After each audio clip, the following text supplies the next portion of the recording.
Kile ambacho Mungu amekikusudia kwako, hakuna atakayeweza kukizuia. Bwana Yesu asifiwe. Karibuni wote katika siku nyingine tena ya kuenda kujifunza ujumbe wa neno la Mungu ili liweze kututoa kutoka hatua moja kwenda hatua nyingine. Tuombe. Baba Mungu, katika jina la Yesu Kristo, tunakushukuru kwa ajili ya siku nzuri ya kipekee ambayo Mungu umetupa. Asante kwa neema yako na kwa upendo wako. Baba, tunajikabidhi mikononi mwako tunapoenda kulitafakari neno lako. Roho Mtakatifu, ninaomba ulithibitishe neno lako, na Roho Mtakatifu ukae mwalimu mwema ukitufundisha katika neno lako, na neno lako likaweze kutusaidia kwenye maisha yetu, katika jina la Yesu Kristo aliye Bwana na Mwokozi. Kila atakayesikia sauti hii, Mungu kakutane pamoja naye, kakutane na afya yake, kakutane na kila jambo ambalo anahitaji wewe umfanyie kwa ajili ya utukufu wako, kwa Yesu Kristo aliye Bwana na Mwokozi.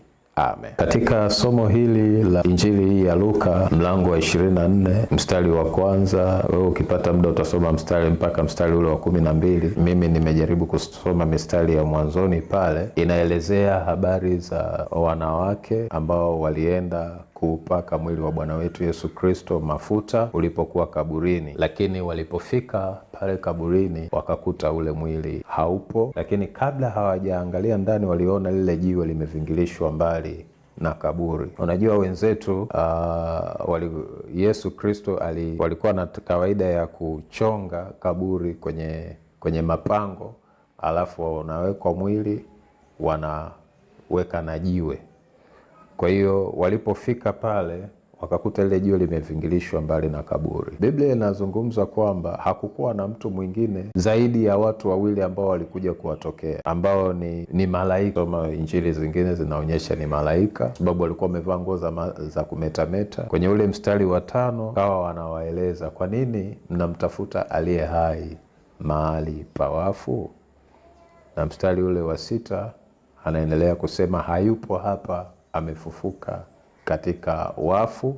Kumbukeni alipokuwa nanyi angalipo Galilaya. Ukiangalia somo hili unaona wazi kwamba hawa Mariamu pamoja na wanawake wengine walioenda kaburini kwa ajili ya kwenda kupaka mwili wa Bwana wetu Yesu Kristo, akili na fahamu zao zilikuwa zinajua kwamba Kristo bado amekufa, na walikuwa wanajua kabisa kwamba yupo kaburini. Ukisoma milango mingine utaona wakati wanaenda walikuwa wanaulizana, hivi ni nani atakayetusaidia kulivingilisha lile jiwe ili tuweze kuupaka mwili wa Bwana wetu Yesu Kristo? Lakini waliamua kwenda hivyo hivyo wakijua kuna namna wataweza kufanikiwa kuweza kuvingilisha jiwe na kuupaka mwili wa Bwana wetu Yesu. Ghafla wanakuta kwamba lile jiwe liko mbali na kaburi na Kristo hayupo kwenye kaburi. Na swali la kwanza hilo tunaomba tulizingatie sana, ambalo wale malaika waliwauliza wale, ni kwa nini mnamtafuta aliye hai mahali pa wafu? Maana yake ni kwamba wao waliamua kumtafuta aliye hai mahali pa wafu kwa sababu hawakujua kwamba yuko hai. Walijua kwamba bado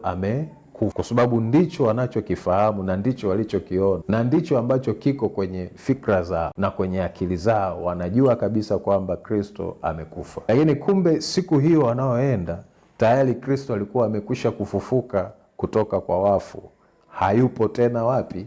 Kaburini. Kwa hiyo basi malaika wanawafungua macho na kuwaeleza kwamba huyu Kristo ambaye mnamtafuta kaburini akiwa kwamba mahali pa wafu hayupo, alikwisha kufufuka kutoka kwa wafu, hayupo tena kaburini. Hamna haja ya kuendelea kumtafuta kaburini kwa sababu hayupo tena kaburini na alishafufuka kutoka kwa wafu. Kwa hiyo walienda kuwapasha wanafunzi wake taarifa, ukisoma mistari ya mbele, kwa habari ya hayo yaliyotukia. Katika neno hili ambalo Mungu ametupa siku hii ya leo, litukumbushe kwamba maisha yetu ambayo Mungu ametuweka katika ulimwengu huu tulionao, kila siku itwapo leo, yamebeba kusudi ambalo Mungu amelikusudia katika maisha. Hawa Mariamu walikuwa wanajua Kristo bado amekufa. Na wewe kwenye maisha yako inawezekana kuna vitu ambavyo watu wanavijua ambavyo vimekutokea kwenye maisha yako. Kuna watu wanajua kwamba wewe bado ni maskini. Kuna watu wanajua kwamba wewe una madeni. Kuna watu wanajua kwamba wewe huna kazi. Kuna watu wanajua kwamba ndoa yako inakutesa.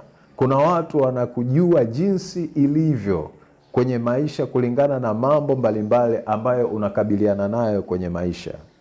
Na kuna watu inawezekana tangu kuzaliwa kwako mpaka leo wanakufahamu kabisa jinsi ilivyo. Kuna watu wanajua kabisa wewe ni mwendesha bodaboda. Kuna watu wanajua kabisa wewe ni muuza genge. Kuna watu wanajua kabisa wewe unafanya jambo fulani, au uwezo wako na nguvu yako ulionayo wanakujua vilivyo kabisa. Lakini nataka nikwambie kitu kimoja, kwamba vile ambavyo watu wanakufahamu sivyo ambavyo Mungu amekusudia uwe. Na katika maisha unapoishi kwa kumtegemea Mungu ndani ya maisha yako, kuna jambo lililo jema ambalo anakuwa amelikusudia juu ya maisha yako, kwa sababu kila mtu ambaye yuko katika ulimwengu tulionao ameumbwa kwa makusudi ya Mungu. Hakuna mtu aliyeumbwa kwa bahati mbaya. Na hivyo basi, wakati wanajua kabisa kwamba Kristo bado yuko kaburini, kumbe ameshafufuka. Nataka nikwambie kwamba ile siku ya tatu ambayo Kristo amefufuka, kuna watu walikuwa bado wanaamini kwamba Kristo bado yuko kaburini. Na wewe kwenye maisha yako kuna siku ambayo Mungu ameikusudia ambayo ni njema sana. Haitakuwa tofauti na ile siku ya tatu aliyofufuka katika wafu. Wakati watu wanakufahamu kabisa kwamba ndio yule ambaye anakopa anadaiwa, na wakati mwingine hata unampigia mtu simu anaweza akajua kwamba huyu hawezi kupokea, labda anataka kuniomba hela au anataka nini. Watu wanakufahamu kwa historia yako jinsi ilivyo mbaya.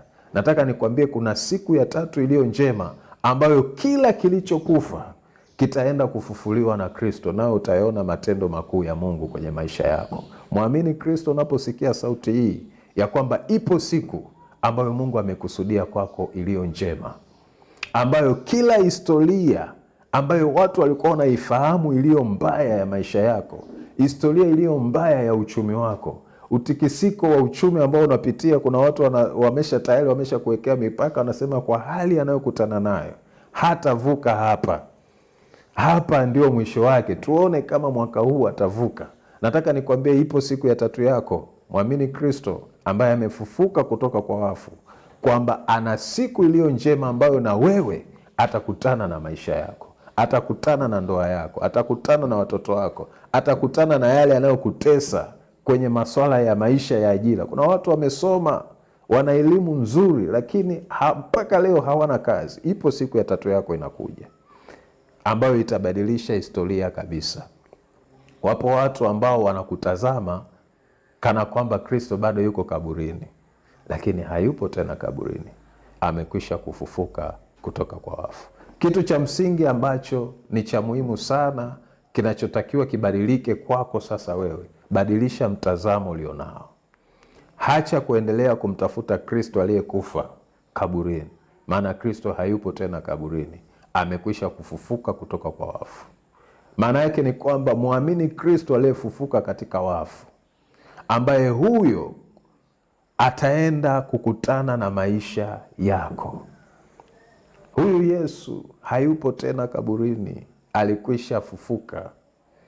Kama yeye Kristo amefufuka katika wafu, kama Kristo kaburi ambalo lilikuwa limemshikilia halikuweza kuendelea kumshikilia, kama mauti haikuweza kuendelea kumshikilia, wakati wanajua Kristo wameshamuweza, amekwisha kufa, wanaona ushindi ulio mkuu wa kufufuka kwa Yesu Kristo. Hata lile jiwe, na walikuwepo pia na walinzi ambao walikuwa wakizuia kuhakikisha kwamba huyu Kristo hafufuki, tuone kama atafufuka kutoka wafu. Lakini walinzi hawakuweza kuendelea kuwepo, maana nguvu iliyoshuka ya Mungu ilikuwa ni ya tofauti katika eneo lile la kaburi.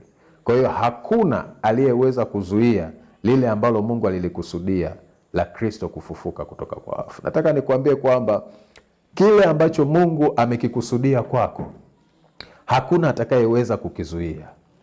Chochote kilicho chema ambacho Mungu amekikusudia kukifanya kwako, hakuna atakayeweza kukizuia. Na nakutangazia ya kuwa kuanzia sasa, amini neno hili kwamba Mungu ataenda kukutana na kila hitaji ambalo kwako umeliona kwamba ni gumu.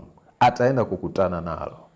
Acha kukata tamaa, endelea kumtumaini Mungu, endelea kumtegemea yeye, maana Mungu anatambua siku za mateso uliyopitia, anatambua siku za uchungu uliopitia, anatambua siku za huzuni ulizopitia, anatambua jinsi ambavyo kuna watu ambao wamejipanga na kutaka kukuondoa katika eneo ambalo Mungu ameliweka juu yako kwenye kazi. Anatambua Mungu.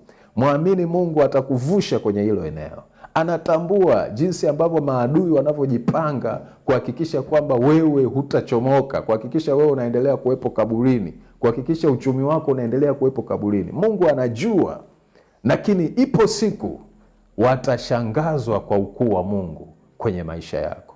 Maana Biblia inasema kwamba yeye anaweza kurejesha miaka iliyopotea.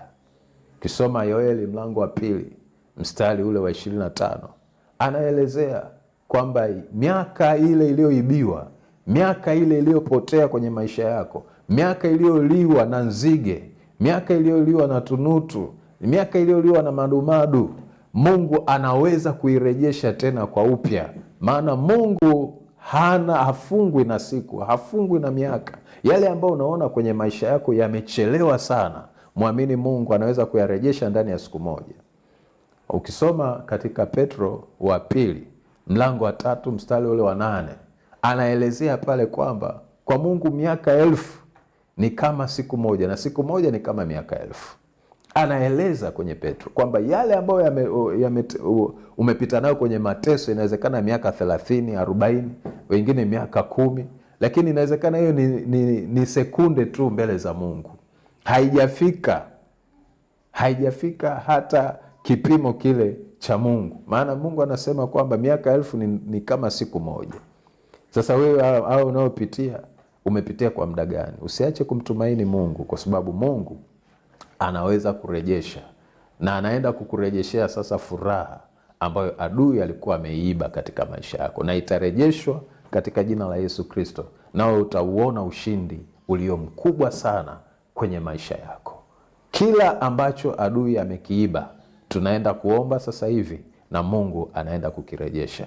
Ile nguvu iliyomfufua Kristo katika wafu itashuka kwenye maisha yako na Mungu ataenda kurejesha.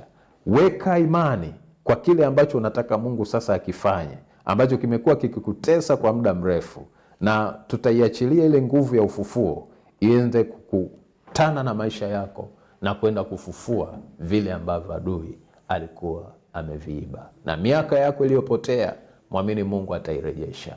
Kipindi ulichoteseka cha kuhangaika huku na huku, unatafuta kazi, unatafuta kusonga mbele, Mungu atarejesha zile siku zilizopotea.